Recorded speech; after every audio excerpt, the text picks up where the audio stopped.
So let's start. So I want to welcome you to the first Diversity and Justice Speaker Series presentation for the academic year.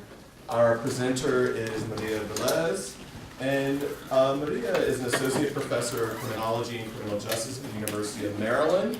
She received her PhD in sociology from the Ohio State University in 2002, and has been on faculty at the University of Iowa and the University of New Mexico. She has received faculty mentoring and teaching awards, and her research has been published in top journals, including Social Problems, Social Forces, Criminology, and the Annual Review of Criminology. Professor Velez's research focuses on understanding how stratification along racial, ethnic, political, and economic lines shapes and is shaped by the uneven patterning of crime and justice outcomes. Maria's work has investigated the influence of political conditions on crime patterns across neighborhoods, the dynamic nature of crime, and the consequences of mass incarceration and other forms of criminal justice contact for minority political behavior and the well-being of democracy in the United States. Please join me in extending a warm welcome to Professor Velez. Hi, everybody. I'm really honored to be here. I think some of you are getting extra credit for this, so hopefully I'll make it worth it. And so today what I'm going to be doing is discussing some new research that I'm working on. This is really new, hot off the presses work. So what I'm hoping to do is whet your appetites, get you to think about communities in crime a little bit, and the ethno-racial divide in crime. And then hopefully you'll have some really penetrating questions. Help us think through the logic of this paper. So what I'm going to try to do here is explore the implications of what I'm calling a booming city economy for the spatial patterning of crime, and particularly for the ethno-racial gap in neighborhood crime over time, which will be something important to talk about. And a question that I'm asking is, do growing city economies, what I'm going to be calling the booming economy, do they help alleviate or reduce, in other words, or do they magnify the inequality that we see in neighborhood crime across spaces, particularly with attention to Black, white, and Latino white differences in crime? And I want to recognize that this is part of a bigger project with my co-authors, Lori Crevo, who's at Rutgers, and Christopher Lyons, that is at UNM. We spent many years trying to get data for the second wave of the National Neighborhood Crime Study, so I'll be using those data today. I wanted to just briefly tell you why I think these data are really important. In addition to providing crime rates for two time periods, circa 2000 and circa 2010, they're also national in scope. And I think that's important because the national sort of picture about neighborhood crime will provide some basic understandings, some more definitive understandings of how crime changes over time. The other thing that I think is important about it being during this time period, the 90s, late 90s and the 2000s, is that this is an important historical period for us to study crime.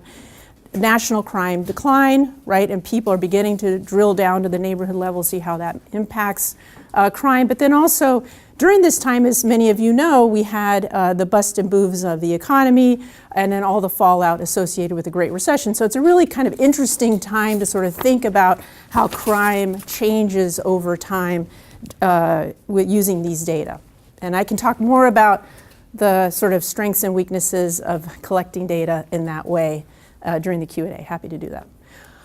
So given that my interest is in neighborhoods and crime, I thought it'd probably be important to just give a brief overview on what we know about how crime is patterned across spaces in terms of the racial and ethnic patterning. So there's been a long-standing interest in the study of neighborhood crime, and in particularly a very long study in trying to figure out, okay, why is crime clustered in certain ways that are particularly correlated with race and ethnicity?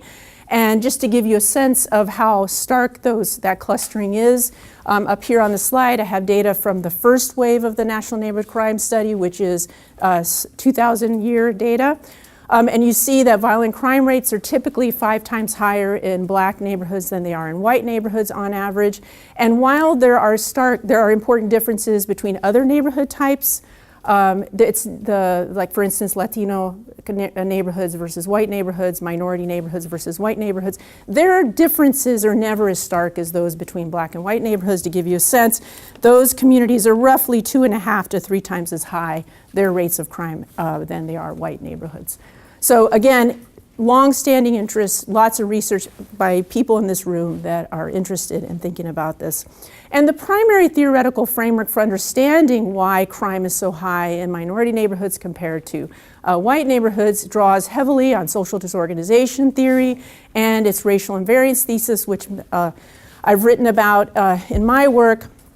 And the basic idea here is that we're going to trace the higher levels of crime in minority neighborhoods, and particularly black neighborhoods, to the higher levels of crime-producing conditions in the minority neighborhoods. And so the implication is that if you could somehow replicate the disadvantages that you find in minority neighborhoods, in white neighborhoods, they too would have higher levels of crime, right? It's a classic explanation. Key writers here, for those of you who are still learning about this stuff, would be Sean McKay, Bob Bursick, Robert Sampson and Wilson wrote a very, very influential chapter that they've just updated recently. But to give you a sense of how stark those differences are, I wanted to show you some data from the second wave of the National Neighborhood Crime Study. And this will be for just disadvantage, just an element of disadvantage, which will be poverty. Then I have home mortgage lending rates, and then foreclosure rates. And I'll talk more about how we measure that a little bit later, but just to give you a sense so you can believe me that there are these inequalities. So this is data from the NNCS2 levels of disadvantage. And what I wanted you to pay attention to primarily is if you look at percent poverty at the neighborhood level, the average white neighborhood has roughly 12% poverty. But for African American and Latino neighborhoods, it's significantly higher, in the upwards in the 30%. And then if you look at, and what's interesting also is if you're curious about the significant differences, the only pairs that are not significantly different are those comparing Latino neighborhoods and minority neighborhoods. And then if you look at home mortgage lending, something that I've been really interested in, sort of tapping into the political economy, how neighborhoods are doing, how are banks sort of thinking about these communities. This is dollars per housing unit, standardized by housing unit, much higher in white neighborhoods on average than it is for black and Latino neighborhoods. Notice that here, the real comparisons are always towards the average white neighborhood experience, but there's still some interesting differences between the other neighborhood types that I'll talk a little bit about later in the talk. And then the foreclosure rate, this is an important, might call it a new variable, right? Something that really came to people's attention because of the housing crisis. People started thinking about how do we capture foreclosures. With part of our grant, we got the necessary requisite money to buy all those data. They're very expensive. And so we have foreclosure data from Realty Track. I can talk to you a little bit about that later.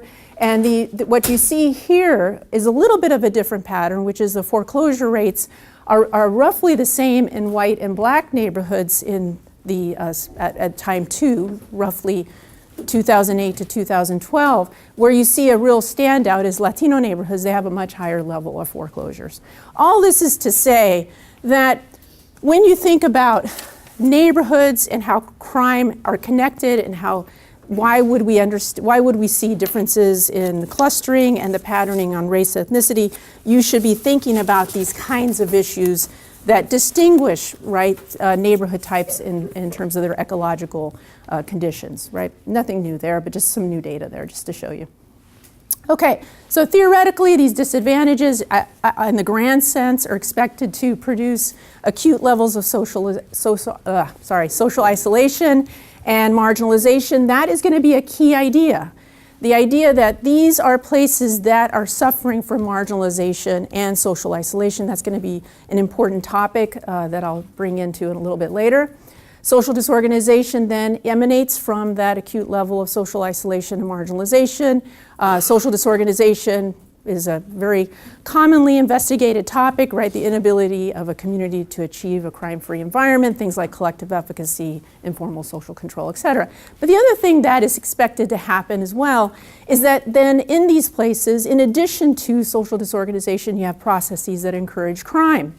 Things like code of the street, violence as self-help. And I wanted to give a shout out to Waverly Duck's new book called No Way Out, which is a nice addition to the ethnographic literature on how is it that neighborhoods that are facing high levels of drug dealing and police presence, how do they negotiate that? How do people interact with each other and also figure out how to sort of govern public spaces, et cetera. So it's a nice addition to the literature. That is what's going to happen when you have these constellation of forces, right, that'll be encouraging criminal behavior. And so accounting for these, quote, divergent social worlds, that is the differences in ecological conditions, explains much of the race-crime link, right? And some data from Divergent Social Worlds, Ruth Peterson and Lori Krivo's book.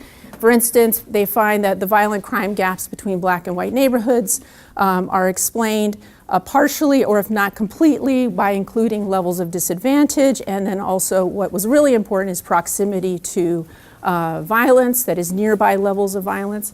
And they also find that it's much easier, and this was not a new finding, but they find that it's much easier to explain things away when you talk about property crime than when you talk about violent crime, right? And so when you just adjust for differences in disadvantage, property crime differentials are explained away. Generally speaking, they find the same pattern for other comparisons, just to keep, we don't want to forget about the other neighborhood types, like Latino neighborhoods versus white neighborhoods. Generally speaking, the same process seems to work. Okay, but even though I just spent all that time, I felt like I had to say, hey, this is good stuff, they're doing good work, we're all doing good work. It is limited because of its cross-sectional nature.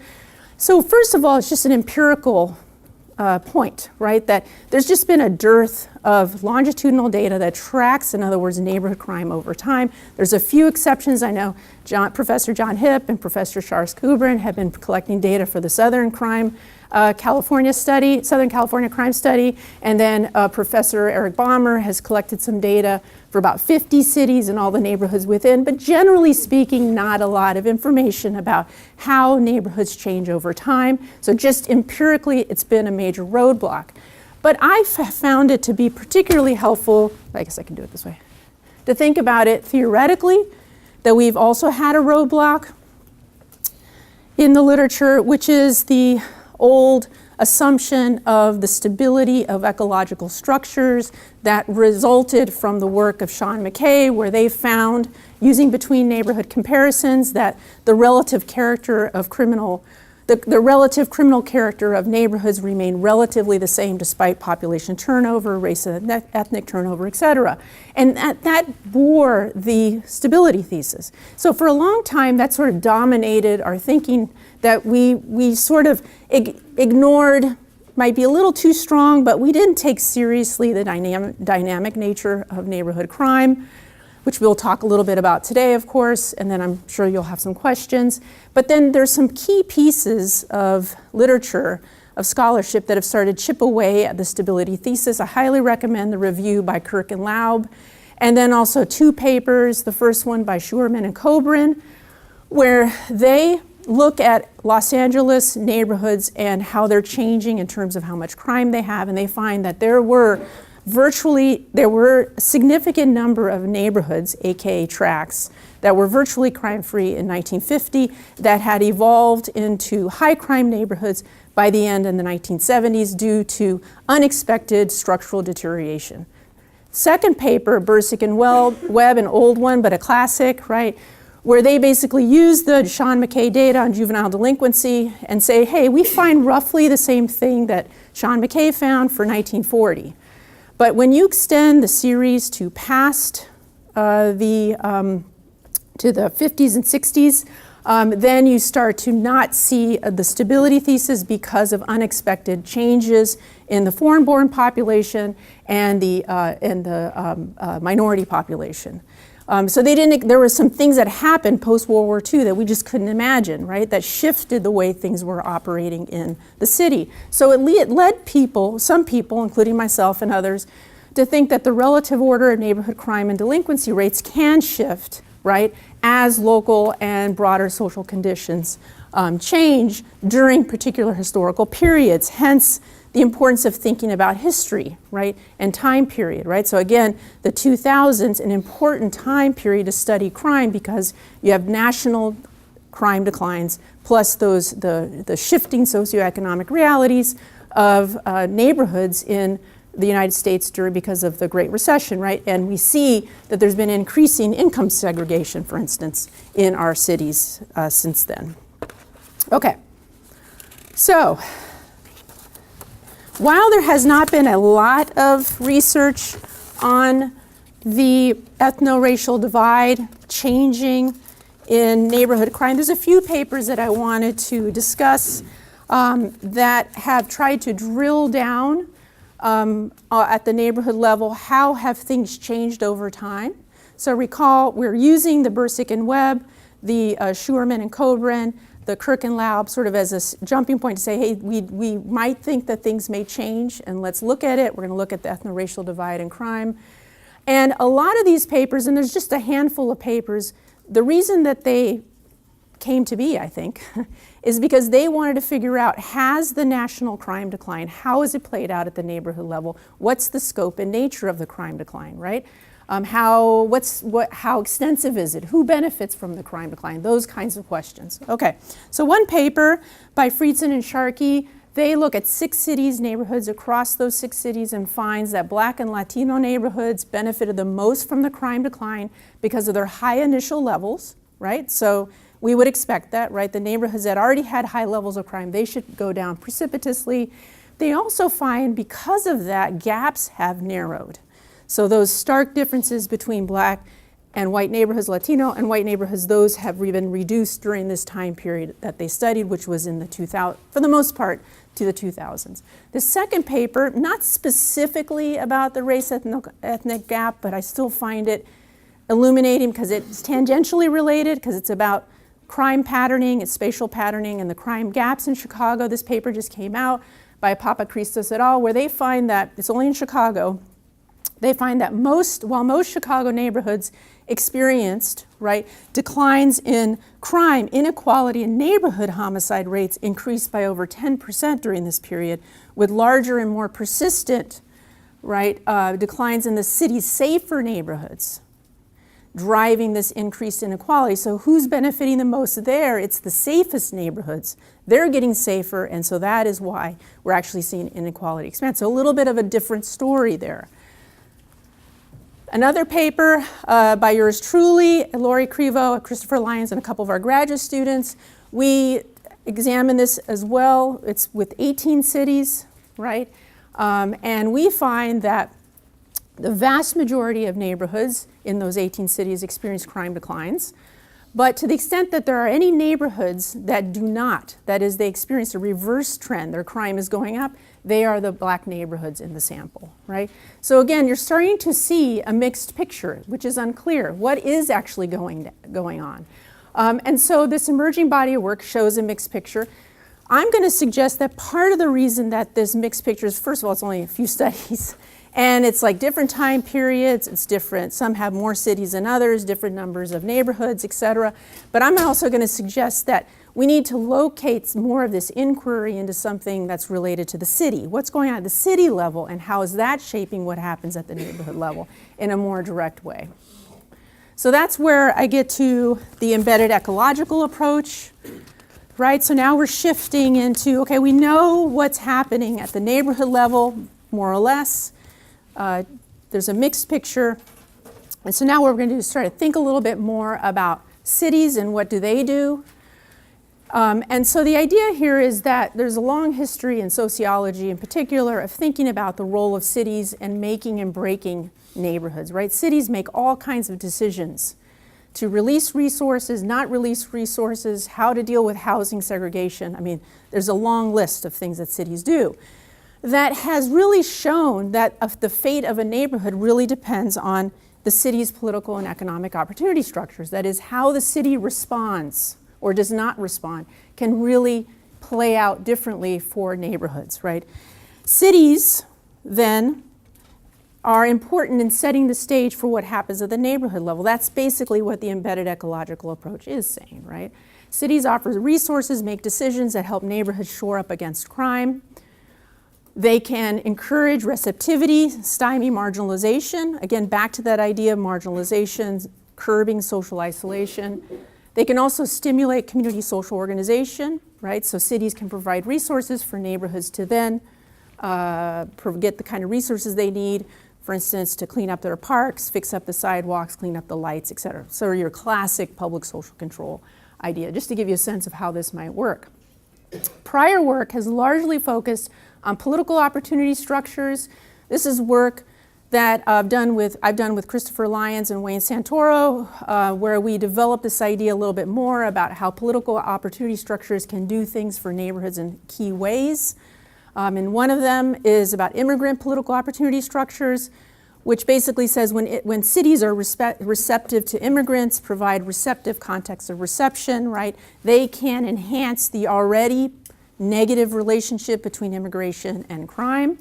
And then also we have a paper where we find that black political opportunities, things like having a black mayor, having black police officers relative to others, relatively representative police departments, et cetera, can help keep the percent black violent crime relationship from becoming significant, because the reason percent black and violent crime, we write, if it is significant is because of how it's a proxy for marginalization, not anything else. So those are just some examples of how you would start to build this embedded ecological approach. So then here comes the newest edition. Right, you're saying, finally, this is what we came to this talk for. Okay, so the specific role of economic opportunity structures. So what I'm going to suggest here is that we know that these cities can be receptive, and they vary in important ways in how they absorb neighborhoods, responsive to neighborhoods, et cetera. So we're going to focus on economic opportunities. I'm going to focus heavily on William Julius Wilson, who made a name for himself largely by discussing the role of deindustrialization, right? The switch from a manufacturing to a service-producing economy, right?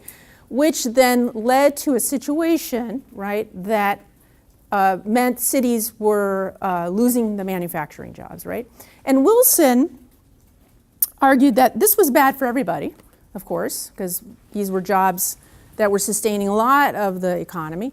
But the group that was particularly harmed by the loss of manufacturing were black neighborhoods in the inner city, because they were the neighborhood that benefited the most from those types of jobs, right? It's the basic argument, right? And so when you don't have those jobs then, right, it increased the social isolation, the marginalization of these inner city communities, right, whereby residents are routinely deprived of resources, and then ultimately it hampers social organization again. So you're starting to see these themes of marginalization, social isolation are key concepts here.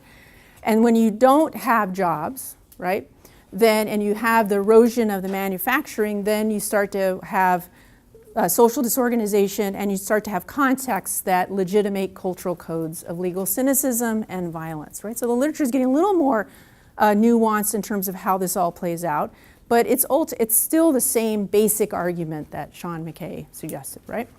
So what they're going to argue, what Wilson's going to argue, is that poor economic conditions at the city level are expected to increase crime at the neighborhood level, right? And so as an example, you could think about measuring it with percent manufacturing at the city level. Data from the National Neighborhood Crime Study finds that for one standard unit increase in percent manufacturing, violent crime at the neighborhood level goes down about 12%, just to give you an example of that. So there is this direct effect of city level economic conditions on neighborhood crime just in general. But then also, the argument is that if you can somehow connect that to neighborhood level processes, right, which is measured through disadvantage, that's the way the literature does it, then you explain the gap. Right? You can help explain the gap between black and white neighborhoods. Lots of research finds that this is the case. So what I'm going to suggest here, and again, remember, new project, hot off the presses data here, so looking forward to getting your comments about this, is that when you observe cities in this time and age, you start to see that the real conversation about what cities are doing, how well they're doing economically, has nothing to do, or has little to do with manufacturing and a lot to do with the tech economy, the innovation technology economy, right? This booming city economy, right? So what I'm going to suggest is we need to change that narrative from the loss of manufacturing, deindustrialization, et cetera, to one that says, hey, there's this other race that's happening out there. Cities are racing, right, at all costs, trying to get the tech jobs. And we saw this in a popular way with the fight for Amazon, right? And so I'm going to try to draw on some of that into the literature on neighborhood crime. And I'm going to suggest that now what we need to think about is this new economy, right? And economists have been discussing this in itself. It's more maybe newish to criminology, but not so much new to other disciplines. And this new economy is characterized by sustained high-wage jobs that are often found in the tech industry. And what's been interesting to see is that some cities have really been able to change their game, right? They have been able to alter their industrial base, expand their industrial base to accommodate this new tech industry, these new tech jobs, right? High-wage jobs. And then some cities have been unable to do so, right? And they're still suffering the experiences of the industrialization. So the question is, who benefits from this booming economy? There's been some new work that's starting to look at this. Probably the most popular person, if you just read the New York Times or the New Yorker, is Richard Florida's book called The New Urban Crisis. But he's the person that wrote about the creative class. I'm going to talk a little bit about that. And you know, he's been critiqued, but there's some interesting ideas in his work that I'm going to try to draw on a little bit here, plus some other economists. And actually geographers have been doing this too.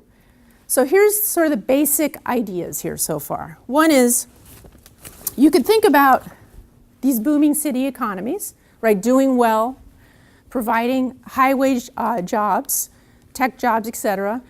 And so it's making things better for most communities. It's decreasing inequality. Some of the key ideas there is because these generate growth, they then reduce levels of poverty.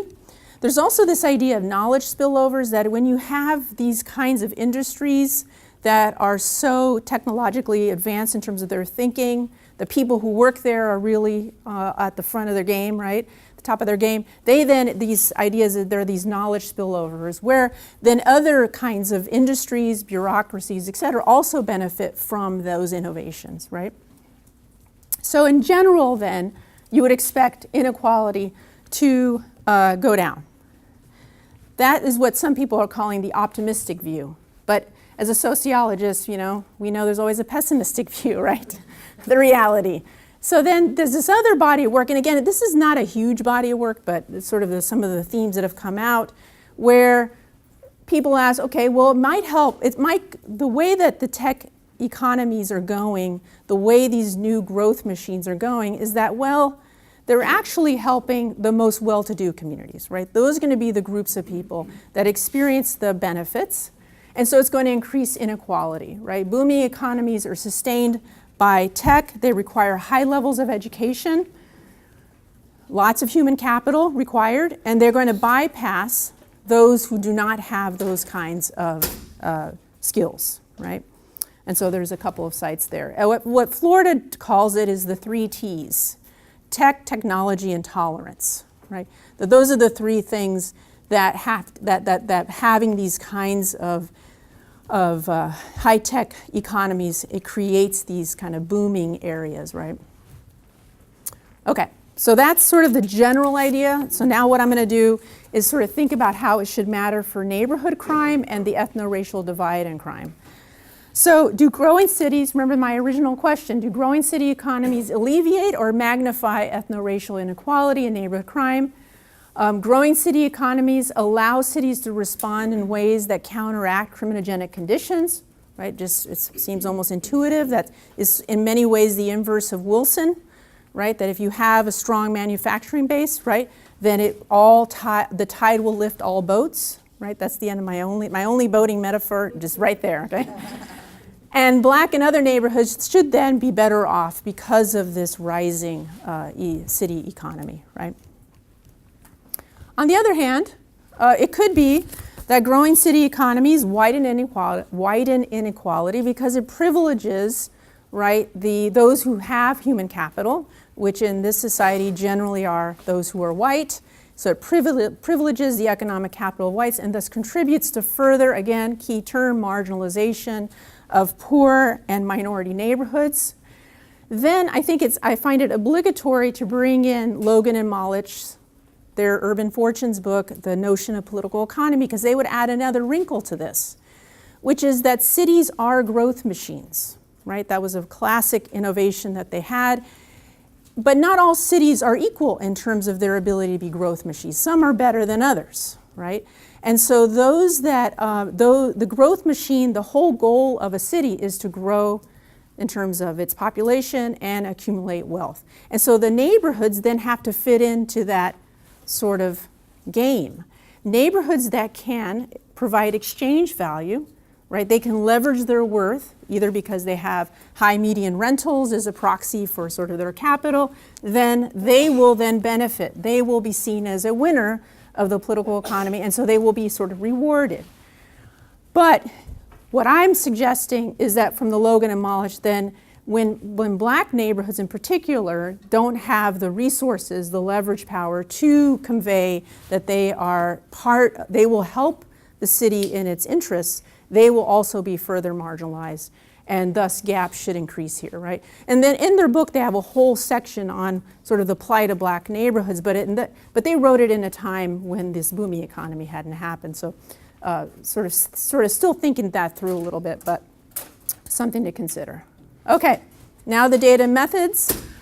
So to bring to bear to this question, I'm going to be reporting to you some of the new data from the National Neighborhood Crime Study. I'm going to call it the NNCS2. So recall what it is.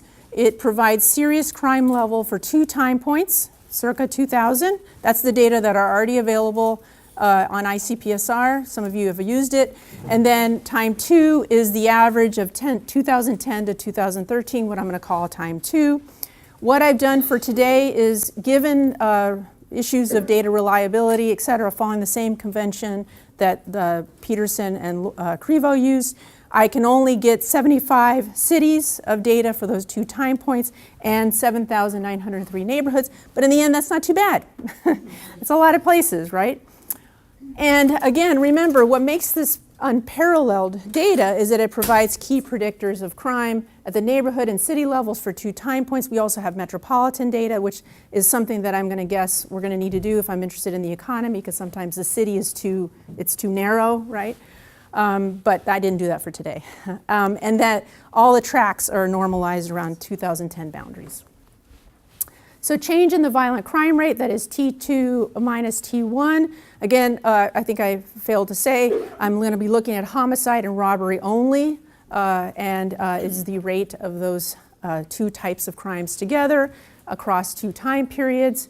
On average, for the sample in this study, the violent crime rate at time 1 was 4.18 per 1,000. It is now lower in time 2, not surprising, which is 3.25 per 1,000. That was about a 29% reduction in crime.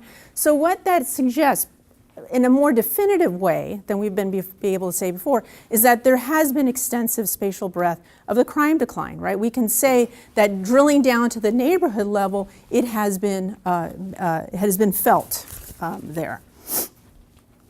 Okay, in terms of some independent variables, I'm not going to spend a lot of time talking about all the do's and don'ts of these things, just sort of the basics for today, and then of course happy to talk about it in the Q&A. I'm going to think about neighborhoods as being characterized in 5 categories. Again, this is not new. This is how Peterson and Crivo did it in their book, where there are 5 neighborhood types. You basically take 70% or more of a particular group and call it that neighborhood.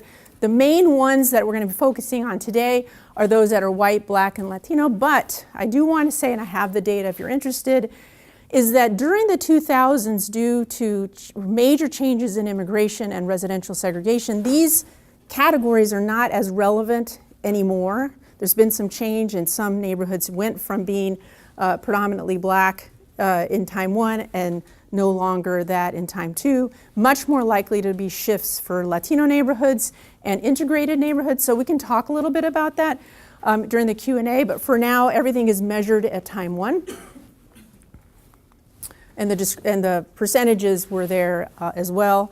And then in terms of some key independent variables at the track level, and I'm going to be measuring them at the initial level, how they started, and then also the change across the time period. These are the 3 big ones that I wanted to focus on today, but I have a lot of other controls. Disadvantage, which is an index. We're using US Census, American Community Survey data to get at the second wave. And then we have home mortgage lending, again, total dollar loans divided by housing units, and then foreclosures is divided by housing units times 1,000. Again, that's the data. It's really, really rich data in terms of all kinds of things you can do with foreclosures.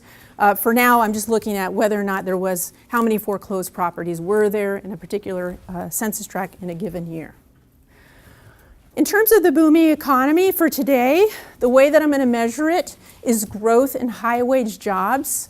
And then I'm going to break it down into 4 categories, into quartiles, right? And I like calling it booming, so I had to figure out a way to do that. So the quartile is booming. So these would be cities that experience growth in high-wage jobs, over 8%. And to give you a sense of what that actually means, it's just the percentage of people who are 16 and older, right, who are employed in civilian population that have the highest mean incomes in that particular time period, so 2000 or the 2008-12 period 5-year estimate data.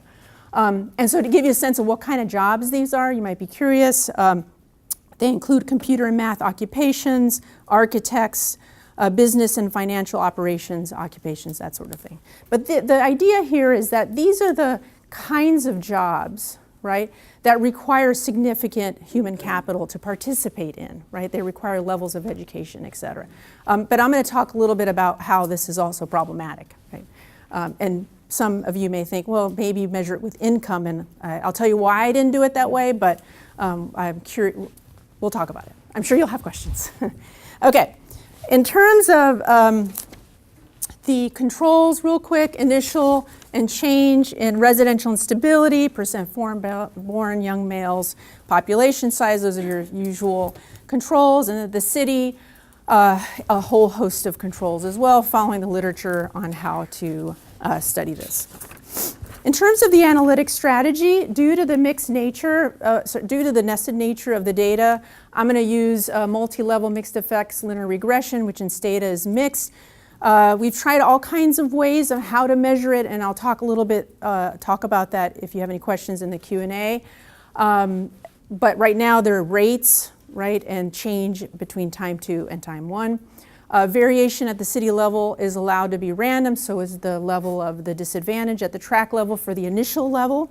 And then also, basically to predict change, I'm going to use first difference or change score regression, right, which allows me to better understand how things are changing, right? It's analogous to a fixed effects.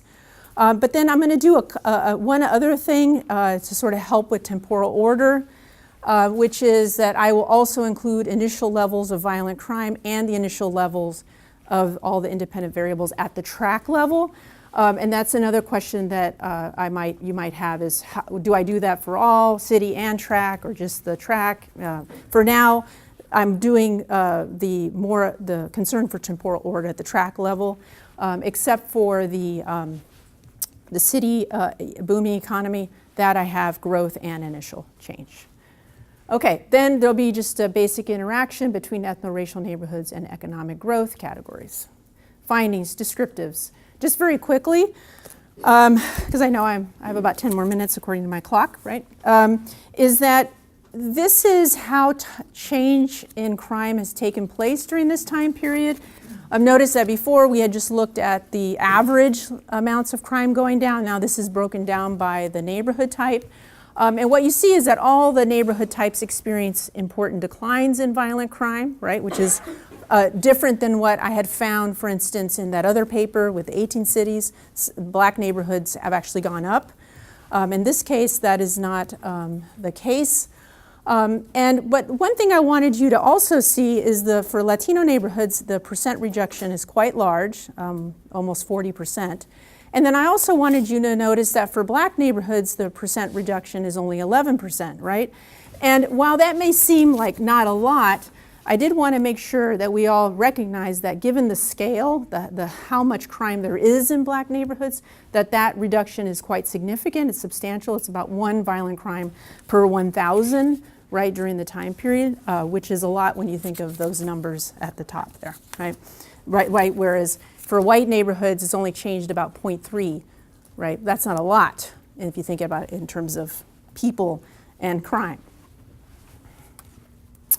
So the unadjusted gaps in serious crime, so there's differences between black and white and Latino and white gap, you can see that both have been reduced, but the gap for Latino white neighborhoods has reduced by a lot more than for the black-white neighborhoods. Everybody see that? So it's more stubborn, right? That is more persistent. And we can talk about that as well. Okay, findings. So I went back and forth on what all things to show you. So what I'm going to do is I'm going to show you the full model without the interaction, because I think you probably want to know what's going on sort of in general with the neighborhoods. And then I'll discuss the interaction. So here's the full model with no interaction, tons of controls at the bottom.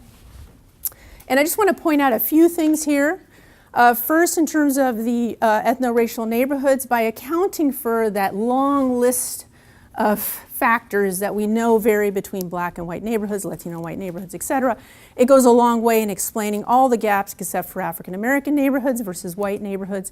The coefficient is about a 1, a little bit over a 1, so about 1 violent crime per 1,000. When you don't include disadvantage, just to give you a sense, it was around a 4. So it still goes down a lot when you include disadvantage, both initial and change, just you might be wondering. In terms of the variables that I sort of suggested are going to be important for understanding how crime changes over time, disadvantage, both how a neighborhood started and how it changed over time, really affects how crime goes up, right? They're positively related. Notice this is going to be the thorn in my side here, this loan change, okay? So this is saying that as loans were infused into communities, it actually helped encourage crime to go up, basically, right? And so I have some ideas about why that might be. My preliminary sort of gut thinking is that it's because it's probably picking up something. You see Chris is all excited over here.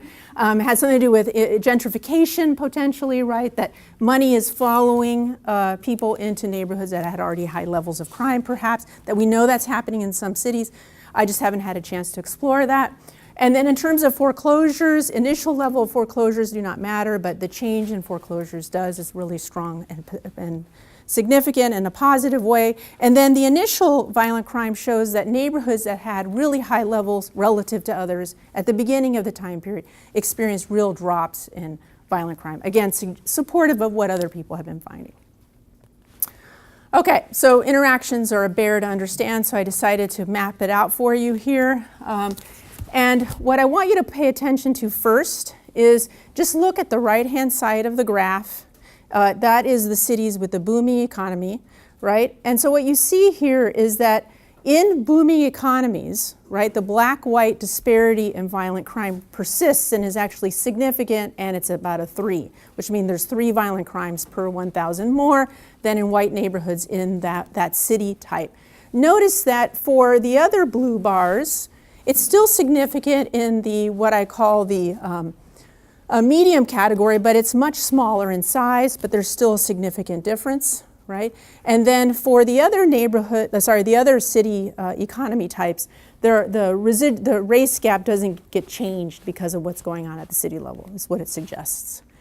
And it is important to know that that blue line, that is 3.08, is significantly different. That predicted value is significantly different than the one even here, although you would probably guess it would be, but it is. And then if you look at Latino neighborhoods, this was the surprise. Latino neighborhoods in the booming city economy, they actually experience less crime than do white neighborhoods, about 1 violent crime per 1,000, right? And so the question is why? You get a different story when you think about the ethno-racial divide in crime over time, depending on the neighborhood types that you're looking at and how things are happening across time. So I'm going to come back to that in just a little bit. And that is significantly different from each other, in case you were wondering. Okay, let me just tell you a few next steps, and then I'll be ready with my pencil in hand for all your questions. So next steps, boy, there's so many, because remember, this is brand new. But I do think that there's some that are more immediate factors to sort of think about. The first one is to assess direct measures of the growth in the high-tech jobs. And so here I'm going to borrow and follow what economists do, which is use the Bureau of Labor Statistics and get the micro data on the kinds of jobs. And so you can get components of the high-tech sector pretty easily, so that way I can see to what extent is that sort of shaping what I'm observing, or is it, what I would expect is it's probably correlated with the high-wage jobs and the growth, but I'm not 100% sure. I want to examine also more direct measures of wage and income inequality. As you can imagine from my talk, I've been interested in sort of how these booming city economies, do they shape inequality? And then how does that shape inequality and neighborhood crime? But I need to get better measures of those processes related to the antecedents of the inequality for crime. I'm also going to try to figure out the differences of what's happening between Black and Latino neighborhoods. This is an emerging finding that I have actually found in other papers that I've been working on, that the experience with the crime decline varies if you're thinking about Black neighborhoods or if you're thinking about Latino neighborhoods. Why is it that Latino neighborhoods are benefiting more on average than our Black neighborhoods? So that's something that I plan on thinking about, especially because it's not straightforward, because on some dimensions, Latino neighborhoods are more disadvantaged than our Black neighborhoods. For instance, the foreclosure rates. And in some cases, they're more advantaged because they have lower levels of female-headed households, they have lower levels of male joblessness, right? So it's not a straightforward endeavor. Part of it is my thinking is that when William Julius Wilson was thinking about disadvantage, he wasn't imagining the way that disadvantage might operate, how you operationalize it in Latino neighborhoods. So that'll be something that I think about. In terms of the spatial dynamics, of course we know that matters, right? Violent crime is something that diffuses across space. It's just a matter, haven't had the time to make the spatial lags for all of these variables, and I'm particularly interested in the spatial dynamics because for Black and Latino neighborhoods, they occupy different spaces in cities. Latino neighborhoods often are buffer zones. They are closer to white neighborhoods. They benefit from the institutions. They benefit from the proximity to other kinds of resources that African American neighborhoods do not. So that could help me tell the story, again, in the future. Just some take-home points. So hopefully you're semi-persuaded in the utility of the embedded ecological approach. I think it is important to think about how local economic opportunity structures shape outcomes at the neighborhood level. In particular, it does seem that the fate of neighborhoods are profoundly shaped by whether or not a city participates in the new economy. What is the downside potentially of that? I also think this notion of a growth regime is really helpful. Cities are growth machines, but they are in pursuit of capital and growth accumulation. And it may be that in the process of cities trying to galvanize the high wage economy, they leave behind Black neighborhoods. And so that's something to kind of keep in mind, think through. What does that mean for our understanding of inequality in the United States? And then I want to end with two other topics that hopefully you were thinking about when you were listening to my talk. One is this notion of the long reach of crime. It is important to study crime because crime is a source and a consequence of inequality. Pat Sharkey has a brand new review piece where he makes this argument that crime doesn't just affect individuals and families, but it affects communities, right? It affects population change and residential instability. It's associated with neighborhood deterioration. John Hipp's paper that I cite all the time that finds that. And then the idea that there's a legacy of violence has profound implications for the criminological conditions of the neighborhood over time. So that's why it's important to study crime and inequality. And then lastly is the utility in comparing Black and Latino neighborhoods. The lion's share of race and crime is about Black and white neighborhoods. We've learned a lot from that comparison. A lot of our theories are based on that. But it's about time, right, that we start adding in some new neighborhood types, different groups into the mix, because it'll illuminate those findings, right? And in particular, it'll help us go beyond the Black-white binary. It'll help us assess the scope of the racial invariance thesis that we started talking about a while ago, right? That's one of the main arguments for why race and crime are related. How does it extend to other groups besides those that are African American and white? And especially, what does it mean when you compare Black and Latino neighborhoods to minority neighborhoods, right? And the last thing, which I have found to be the most interesting and also depressing, is that by looking at Black and Latino neighborhoods, it can actually help us think through, are the color lines in the United States reshaping in the new century, right? So there's this idea that, okay, well maybe there is the Black-white divide and all other groups sort of fit somewhere in between, right? But then there's Bonilla Silva's work where he says, well actually, there's this idea that some groups become honorary whites, right? And so then the real divide becomes Black and non-Black, right? So I would wonder, and this is what I'm going to spend some of my future self doing, is figuring out, are Latino neighborhoods an honorary white category, right? Are cities and neighborhoods really just becoming places that are really divided between Black and non-Black neighborhoods? Thank you.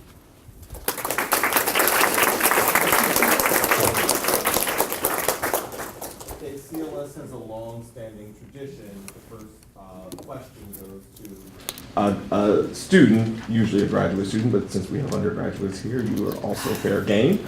And so I see Seth in the back. Yeah, if I could ask, I guess, two quick questions. Sure.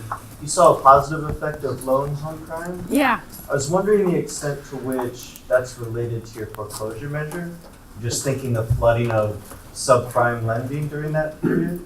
Yeah. And the extent to which you can tease that out in your data. Yeah, so let me make sure I understand. So one idea is that they're sort of correlated together, the foreclosure, and the other possibility is that maybe the lending variable is just a proxy for subprime lending. Yeah, I actually, one thing I can say is I know it's not subprime lending because these are, we are trying to purge those out with the HMDA data, right? But that's a great possibility, right? The foreclosure data and the lending data are not that highly correlated, actually. It's like 0.4. I mean, it's not insignificant.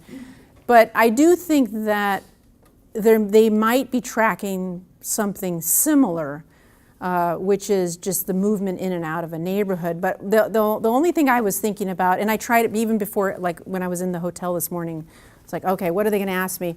Like I ran it with, loans by themselves, and it's a persistent finding, right? No matter what, when I mess around with the other variables or I do it by itself, or so I'm not 100% sure. The other question I have is, how sturdy are those sort of racial classifications you come up for the neighborhoods? Because I'm thinking, particularly in cities that see a tech boom, there's going to be some gentrification. I'm wondering, there's the literature showing that affluent whites are more willing to move into neighborhoods with Latinos rather than neighborhoods with Blacks. So I'm wondering the extent to which your results are picking up change within those neighborhoods that are also associated with that tech boom. Yes, I actually think, I'm not so sure if I thought of it as sturdy per se, in the sense that an integrated neighborhood, the way we operationalize it in, in one city would be different than because it wouldn't make that cutoff point. But what I do think is happening is that the integrated neighborhoods, that's too big of a category, actually. So if you saw the integrated neighborhoods, I forget how many there are, there's like 30-something%. Let me just get up there. Yeah, 37, almost 37%. And what we've been reading in the literature and the demographic literature is actually what we should be doing is we should be doing Latino, white like trying to unpack the integrated, because there's integrated that's predominantly, I don't want to use the word predominantly, heavily white, and then there's integrated where it's heavily minority. And we have not truly picked that up in that integrated. And so I do think that that is going to be something that we explore. And then also just, instead of using the neighborhood, these neighborhood types, is just use percent, black, and then percent black change or something like that to kind of get at what you're saying is, and then maybe even see if those interactions work in the same way as these dummy variables do, right? And I would say too, and I'm sure you've thought about this, but thinking about city level segregation as well, Yes. like the extent to which these sort of changing economies are disrupting that, and not just what's happening in neighborhoods. Right, and all I have are measures at the city level of, I had black-white segregation, the dissimilarity score, and then the Latino-white. But what I don't have, Seth, is the change, because we know that's what's been interesting, is that now we have cities that are declining in residential segregation, black-white segregation, because people are moving to the south, for instance, right? So I don't have the change, I just have the time to level, just to control for it. But I think you're right, yeah, it's a great question. Brad? I just had a quick question about your classification of the city economies. Yeah. So, to what extent are those regionally clustered? So, are booming economies the cities that fell into that category all on the west and east coast, plus one or two in Texas and maybe in the western state? Or is there a kind of uniformity to their geographic location in the United States, because that would have cultural implications? Yeah, great question. And I did control for south and west just in the models, right? But I think I have it on here if you're curious. I thought they didn't, I thought I was just going to pick up California, right? Which is what a lot of people, let me see if I have it here somewhere. I had a lot of extra slides just because in case, oh you can read that, right? Yes, I don't think, I think I forgot to bring that, but I was surprised because I had the same thought, and I apologize, I don't have it off the top of my head, but that they were surprisingly diverse in terms of the cutoffs. I suspected that might be the case is because of the different findings for the black, white, Latino Yes. disparities, and if California is making up the majority of the booming economy observations, that might be a little bit more just reflecting the California story. Yes. Which could be highly cultural. But that sounds like you're helpful. Yeah, well, but that's something that I need to play around with a little bit more, for sure, yeah. I think there's somebody there and there's somebody back there, yeah. There's someone with, Cheryl, did you have your hand up? No, Lou? I'm not sure who goes first, yeah. Brian, you're the moderator. Well, I can go last. Lou? I was just, speaking on that, I am from the Midwest, and so I look at things a lot differently than a lot of people that are talking about California. And my hometown is plagued with deindustrialization, and because of that, we are the sixth most violent city per capita. We have a huge inequality between living and everything. So I wonder, as we're seeing this gentrification, because even in my hometown, that's what you're seeing, is they're trying to replace that industry by art galleries and reinvesting in our downtown. So once again, displacing those people in the neighborhoods surrounding the downtown area. So, as we had these crimes in these neighborhoods in that first study where these neighborhoods were concentrated, now these neighborhoods are being integrated, but also, you have people who used to be in these crowded neighborhoods now going and living in spaces where they're more spread out. So is that having an effect? Did you consider that in looking at those numbers? The fact that areas that are not getting the tech booms are seeing a different kind of gentrification and a different kind of movement, spatial movement? Mm-hmm. No, partly because we haven't gotten to the spatial. I mean, that will be something that is definitely in the works. And I appreciate what you're saying about gentrification, but I'm also a lot of times when I give these talks, people want to talk about gentrification, and it's a muddy concept. It's hard to measure. But also, it doesn't characterize most neighborhoods, right? So Hira, if you've read his new book, it's called Cappuccino City. It's about Washington, D.C. and sort of the racial and economic changes that are taking place in D.C. and really dramatically. And he cites, he looks at like all low-income poverty census tracts. And then, I forget how he does it, but he examines how many of those did actually change out of becoming a low income, in other words, becoming gentrified. And it's only at the height, it's only 20%. So most low income tracts have no chance of becoming gentrified, right? It's just a few. But I will eventually try to acknowledge the fact that, gentrification could possibly be happening with some of these issues. And I think it's maybe better captured with the racial change at the neighborhood level potentially, but I'm not 100% sure. Yeah. I think there was a person. Someone else? I was wondering what, if you're Oh, looking at, Chris. sorry. Yeah, I was wondering, when you were looking at high-tech jobs and violence, I was wondering why among the group weren't Asians included in the mix? And it's a growing racial group, and I sometimes think that the group itself gets neglected in criminology, and I think that could be a new direction, possibly, especially in the context of your study.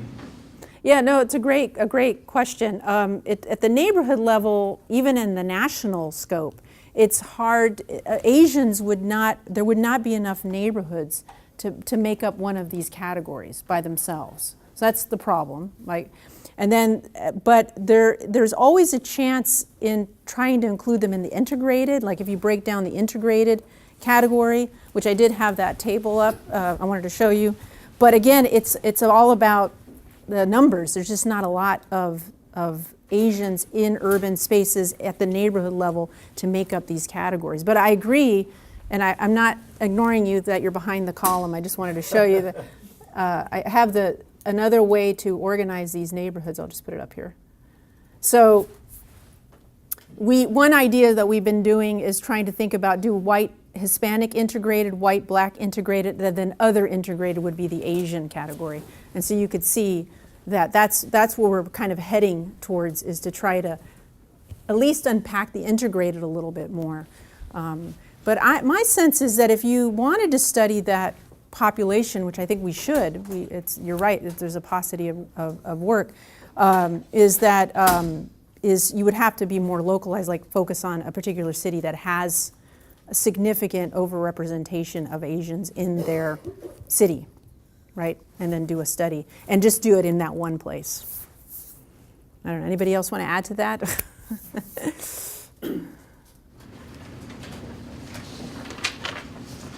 John? I mean, I guess as long as you have this table up, Yeah. and it goes back to kind of Seth's question. I wonder if you've done a crosstab of these two to look at, the change, how much change you see over time in these categories, like the Latino neighborhoods. Are all of them staying entirely Latino, et cetera? I wonder if you've A, done that, and then B, how you think about that theoretically. I know you talked about just measuring the percentage change. Yeah, and yeah. that sort of thing, but I wonder what your thoughts are on if you keep a classification scheme like this. We do, and of course I don't have that one. But what I remember, because we were very interested in, okay, if you were a black neighborhood, a white neighborhood, or a Latino neighborhood at the beginning, what are you at the end? Most neighborhoods stay the same, but the neighborhood type that changed the most were Latino neighborhoods. Black neighborhoods, almost very, very few of them, if they were predominantly black in the beginning, they were predominantly black at the end, which is what we would expect given the segregation literatures. And I do think that that's part of what might be happening with this booming economy, right? That when I think that when these cities are going after these high-tech kind of industries, it's not so much that Latinos are going to be working in the high-tech industries, but they're working in the kinds of jobs that support those industries. And that's why they get brought into the fold, is maybe what I'm thinking. In terms of the secondary, what I was thinking about looking at is secondary sector employment as sort of the corollary. Whereas for African Americans, they have, on average, higher levels of education than do Latinos. Their neighborhoods are more well-educated than our Latino neighborhoods. So something else is that mismatch is happening there. So I don't know if that answered your question. Okay. Yeah. So George and then Charis. Okay. Yes, Hi, George. how are you? Good. So, is Melissa here, Bert? Okay. Do you wanna challenge, you wanna ask my question for me? Okay. So Melissa's doing great work on her dissertation. I heard about it. Yeah. In Richmond. Yes. All right, in the Bay Area. And then we're writing a proposal on looking at the huge decreases in gun violence in California. Precisely looking at neighborhood change. There's a great paper out there by Veronica Pear and Garen Winnemute that shows that the drop in Californian gun violence is basically attributed to the decline and victimization of Latinos in LA, and that drives the whole entire state. So working with Seth as well, we've begun to categorize the neighborhoods in the city of Los Angeles. And it's not true that they're staying, if they're black in the beginning, they're black in the end. I mean, one need only look at South LA, where John and I have done some work that in 1980 was 80% African American, 1990 was 60% African American, 2000 was 40% African American. Yeah. So there's been enormous change in demographic change in these neighborhoods where we've seen the greatest declines in violence, at least in California preliminary. And I just wanted to, and I think it's a worthwhile question to not just accept as conventional wisdom that everywhere that started black in the beginning ended black. I mean, can you tell us exactly what percent you believe, or do you have data on that? Well, I know if you were 70% or more black, it's census data, right? Yeah, and then we know, okay, here's what you were at the beginning, and then here's what you are at the end. And so, Yeah. what percent flipped? I don't remember off the top of my head, yeah, but most of them did not. But remember, we're national. This is a national, yeah. But we do have LA in our sample, and I could look that up, really quickly. But the group that seemed to be the least durable in that regard were the Latino neighborhoods. That's what I mean. But became something else? Yes. And a lot of flip-flopping between Latino and integrated Latino. That was a lot of movement there. But for the black neighborhoods in general, they tended to stay. But yeah. I kind of want to ask a follow-up. Sure. Because of the trends that we're familiar with in California, were the booming economy cities, did you see more flip-flopping in those cities versus kind of the low? Oh, that's a good question. Yeah, I don't know. I did not explore that. Yeah, no, I'll do that. Yeah, that's a great idea. Because it could be that the flipping is happening more potentially in the booming economies and not. Although I still would wonder with that interaction then, why does it show up the way it does in the booming economy? You know what I mean? But that's a great, no, I'll look at that, and I definitely need to look up those crosstab. I just can't remember what they were. Charis, then myself, and then Justin. Okay. You guys are making me work for my dinner. This is good. Back and forth. Yes. So I know you're drawing on social disorganization here. Yes. But I guess I'm wondering if you can say a bit more about the mechanisms by which this booming economy impacts robbery and homicide in particular. Like, is it the investment in the area? Is it new jobs that are being created? Is it an infusion of capital? Is it something else? What it actually links these two things together theoretically? Because I'm not exactly clear on that. Yeah, well, there's no direct link, right? It's a moderating relationship, right? So those cities are creating context for that race ethnicity relationship to kind of work with violent crime. And my sense is that it's about the mechanism is marginalization. What I thought you were going to ask me is why not talk about anomie or strain theory, which is something that I'm going to explore. Sure, that's a great question too. Yeah. I was actually going to ask that. Well, because while I'm steeped in that social disorder literature, it feels wrong. I didn't quite get the connection to of that not include an anomie perspective on it, because ultimately it's hinging on inequality. And so, but for the way that I'm thinking of it right now is that when the growth machines have the potential, right, to provide resources that then get played out at the neighborhood level. So things like public social control, right? So then it bolsters the capacity for control to happen. Like policing? Well, I was thinking more I know of it's not the policing, yeah, but yeah, community organizing, right? So like, for instance, there's that paper by Dave Ramey and Schreider, I think it is, where they find that neighborhoods that get the matched funds from Seattle, so Seattle has the city funds to give neighborhoods, if they ask for money, they'll match it, and then it helps reduce violent crime. And the idea is that by cities being able to give the resources and neighborhoods able to ask for them, it sort of stimulates that community social organization that then makes crime less likely to happen. Right, but I don't know about the motivation that's related to it or anything like that, yeah. But that'll be something but I was actually thinking that I might want to develop the inequality argument a little bit more rather than focus on. I saw it less relevant for social disorganization theory, actually. That didn't seem as relevant in this particular case as it is in most neighborhood studies. Yeah, because of the booming economy. Yeah, all the But other why dynamics. are we okay with deindustrialization being a part of social disorganization? Oh, I wasn't aware that it was, but. Yeah. Okay, we'll talk about Yeah. We'll talk about Right, because that's the mechanism that leads to Right. social disorganization, yeah. Oh, no, we'll talk about it at dinner. Yeah. So I'm just going to jump in here Yes. because I think the question that's one of the two questions Seth raised, and then the question that John raised, and then if I can call it the Melissa George hypothesis or question. Sure. About what that blank is that may be driving the results for Latino white versus black white Yeah. differences between neighborhoods. You talk about population change and you control for population change. And the But initial, yeah. And the initial, but I'm wondering if the age distribution is changing in these neighborhoods in ways that's related to the tech sector or the booming sector economy. And so I don't know if the data will allow you to do age standardized analyses, but maybe that you're picking up some of the sort of shifting educational and age requirements that's associated with these types of occupations, and also the relationship between the age crime curve that's observed within these various neighborhoods.